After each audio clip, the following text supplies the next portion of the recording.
Chad, welcome to the DatacenterDynamics stand. I was going to ask you what you think of the show, but it's sure hasn't actually started early. yet. We know it's St. Patrick's Day in New York. We're not going to let you out.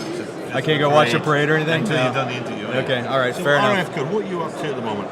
You know, RF Code's going through a pretty exciting time. We've just recently relaunched the website to really tie into our new messaging. We've always been a software company. We've always been an IoT company. We're here in IoT a lot, but we've never really talked about it. So we have really pushed our software as being a leading driver of our overall solution set.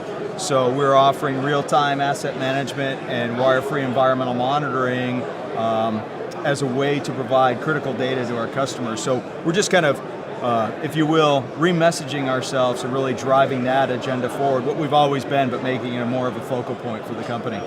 Did you have a look at what was happening at Open Compute, the conference in San Jose last week?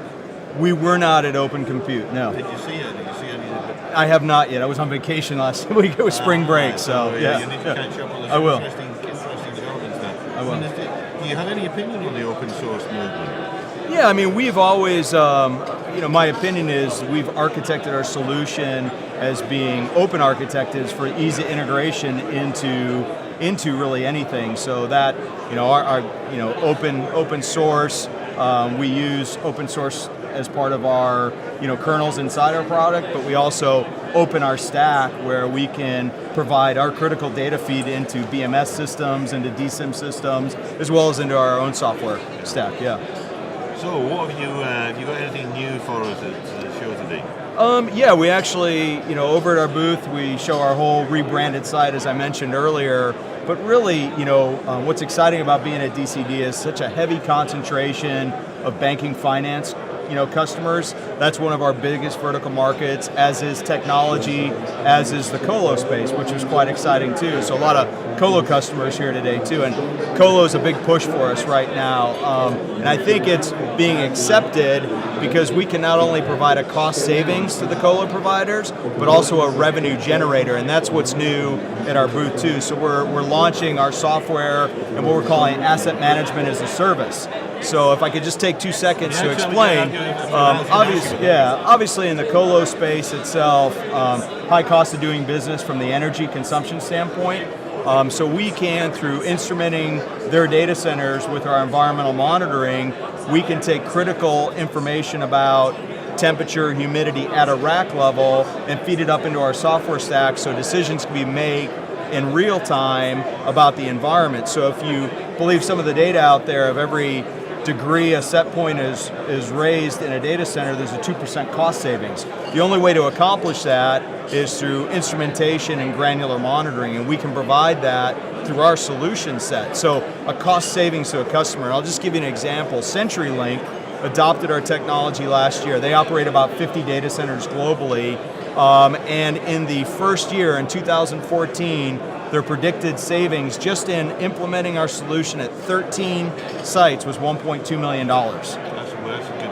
Because they're raising their set points. So that instrumentation allows them to do that. The second piece, and what I got to is asset management as a service, is once the core infrastructure is set up to do the environmental monitoring, I can now start doing asset management in that same facility. So all these colos out there have our customers in those sites that are using our solution, but they can come back and offer that as a service to their customer to be able to track all their critical assets in those colos, because the enterprise customer wants visibility of their assets regardless if they're in their own space or in the colo space. So I guess in a nutshell, what we're able to do is provide a cost savings through the granular monitoring of the environment, and then using that same infrastructure to provide a revenue stream to those colos. They're all trying to figure out how to differentiate themselves in the market, so we can kind of hit both sides of the coin there. That's interesting. How do you view what seems to be a trend, and certainly I noticed it coming out of the Open Compute for the hyperscale, for the smaller modular data centers, and the move to the cloud. Is colocation be squeezed in the middle there? What sort of future do you see colo having in the next few years?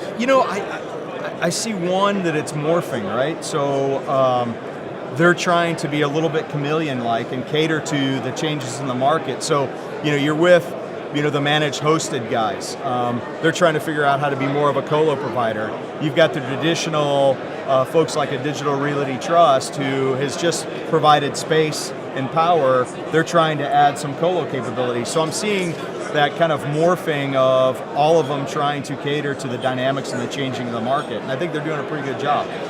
From an RFCO perspective, it doesn't matter if it's a small, colo or a hyperscale, like an Amazon or a Google or a Microsoft data center, we can provide value in any of those stacks. So as that colo operator morphs and changes its business model or adapts, we can provide capabilities to that provider. Well, thanks. Chad, thanks very much for popping along. Absolutely. And, thanks, Bill. I'll be watching you. Okay. I'll be along at the stand to make sure you don't on that brain now. I will plead the fifth if I'm gone here for a little bit. Thanks, Bill. I appreciate it. Thank you.